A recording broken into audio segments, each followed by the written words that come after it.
Breaking news updates. PBA, Team Cone, Ginebra na naghihintay pa rin ang status ni Justin Brownlee. Sina Gilas Pilipinas coach Tim Cone at Justin Brownlee. Manila, Philippines nagsasagawa ng hands-off approach ang Barangay Ginebra hinggil sa status ng resident import nitong si Justin Brownlee. We have not talked about it a lot publicly because we are waiting, sabi ni Ginkings head coach Tim Cone sa mga mamamahayag ilang sandali matapos ang season opening revelries ng Philippine Basketball Association sa Smart Araneta Coliseum noong linggo. Kapag ang FIBA ay bumaba sa isang desisyon, pagkatapos ay sigurado ako na mayroon kaming ilang mga handang komento na gagawin. Ngunit sa puntong ito, hindi namin nais na malagay sa panganib ang anumang maaaring mangyari sa puntong ito, pagpatuloy niya.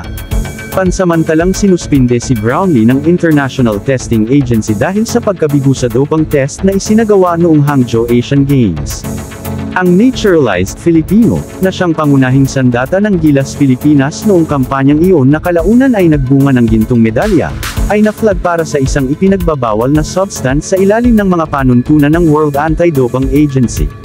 Pinangunahan ni Justin Brownlee ang Gilas Pilipinas sa paglampas sa Iran sa Asian Games Basketball Quarterfinals. Pinangunahan ni Justin Brownlee ang Gilas Pilipinas sa paglampas sa Iran sa Asian Games Basketball Quarterfinals, Asian Games Pool. Ang mga opisyal na parusa ni Brownlee ay maaaring hanggang 2 taon o kasing ikli ng ilang buwan, na ang haba ay nakasalalay sa pagpapatunay na ang carboxy-THC, na kadalasang nauugnay sa paggamit ng cannabis, ay inalis sa kompetisyon.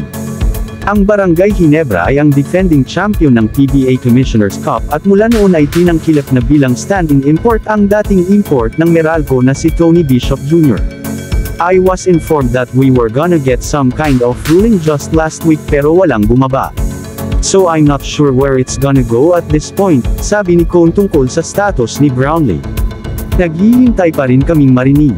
I'm not involved in the process of talking to the SBP or talking to the obviously FIBA or WADA. Hindi yun bahagi ng aking tungkulin. Nalulungkot ako para kay Justin at nakakatakot na hindi namin siya maibabalik sa komperensyang ito upang maipagtanggol niya ang kanyang kampyonato. Nakakatakot para sa mga manlalaro dahil mahal na mahal nila si Justin. But the bottom line is, at this point, we have to move forward from that, sabi ni Coach Tim Cone.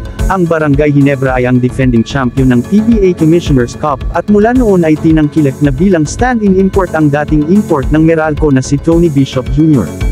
I was informed that we were gonna get some kind of ruling just last week pero walang bumaba. So I'm not sure where it's gonna go at this point, sabi ni Cone tungkol sa status ni Brownlee.